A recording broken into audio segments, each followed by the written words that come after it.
आजकल पश्चिमी उत्तर प्रदेश की राजनीति में जो कुछ चल रहा है वो किसी फिल्मी सस्पेंस से कम नहीं है। सियासी पारा चरम पर है, लेकिन असली जंग बीजेपी के ही दो दिग्गज नेताओं के बीच है। एक तरफ है पूर्व केंद्रीय मंत्री संजीव बालियान, तो दूसरी तरफ पूर्व विधायक संगीत सोम। ये दोनों कभी साथ ही हुआ करते थे, लेकिन अब ये आमने सामने हैं। दोनों 2013 के मुजफ्फरनगर दंगों के आरोपी रहे हैं।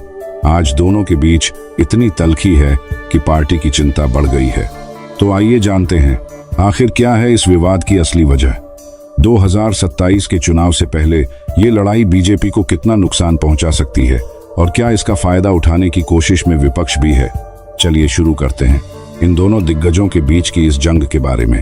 पहला झटका, संगीत सोम का आरोप 2022। दोस्तों, कहानी शुरू होती है साल 2022 के विधानसभा चुनाव से। संगीत सोम उस वक्त सरधना सीट से बीजेपी विधायक थे। इस बार चुनाव में उन्हें हार का सामना करना पड़ा। सोम को हारा देख सभी हैरान थे, लेकिन इसके बाद संगीत सोम ने सीधा तीर संजीव बालियान पर निशाना साधा। सोम ने आरोप लगाया कि बालियान ने उनकी हार की साजिश रची, उन्हें जाटों का वोट नहीं मिलने दिया। यानी साफ तौर पर एक ठाकुर नेता ने जाट नेता पर उनकी हार की जिम्मेदारी डाल दी।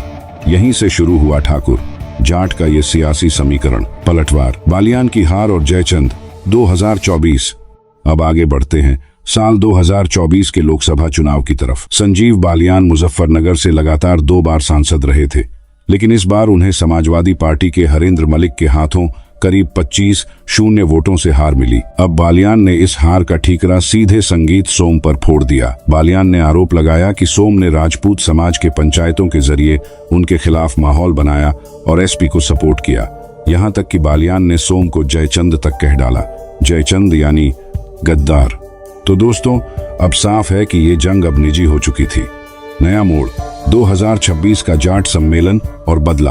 अब यहां से इस विवाद ने सबसे तीखा रूप लिया, और वो भी 2027 के चुनाव से ठीक 1 साल पहले। मार्च 2026 की बात है। मेरठ के स्कौती में एक जाट सम्मेलन हुआ। इसमें पंजाब के सेंटीम ठगवंत मान और राजस्थान के सांसद हनुमान बेनीवाल जैसे जाट नेता मौजूद थे। इसी मंच से संजीव बालियान ने बिना नाम लिए जोरदार हमला बोला। उन्होंने कहा, मेरा जो अपमान हुआ है उसे मैं भूलने नहीं दूंगा। अगर किसी ने अपमान किया है तो उसे सूद ब्याज सहित चुकाना होगा। साफ तौर पर यह इशारा संगीत सोम की तरफ था। यानी बालियान ने अब साफ कर दिया कि वो 2024 की हार का बदला चुकता करेंगे। कैसे बदलेगा समीकरण? आरएलडी का दाम। अब असली सवाल यह है कि इस लड़ाई का असर 2027 के चुनाव पर क्या होगा। बीजेपी के लिए सबसे बड़ी परेशानी यह है कि दोनों की लड़ाई अब ठाकुर जाट के जातिगत ध्रुवीकरण में बदल चुकी है। पश्चिमी यूपी में जाट और ठाकुर दोनों की अच्छी खासी आबादी है।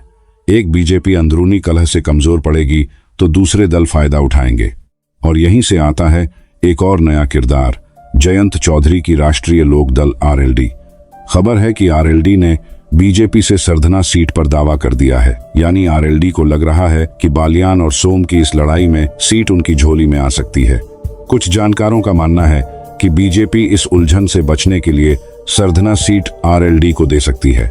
यानी दोस्तों, ये खींचतान एक नए गठबंधन समीकरण को भी जन्म दे रही है। निष्कर्ष, सबसे बड़ा खतरा किसे? तो दोस्तों, अब बात करते हैं निष्कर्ष की। 2013 में एक साथ खड़े ये दोनों चेहरे आज एक दूसरे के सबसे बड़े दुश्मन बन चुके हैं। संगीत सोम पर संजीव बालियान का गुस्सा और बालियान पर सोम का आरोप, दोनों ने इस विवाद को जातीय रंग दे दिया है। सबसे बड़ा नुकसान बीजेपी का हो रहा है।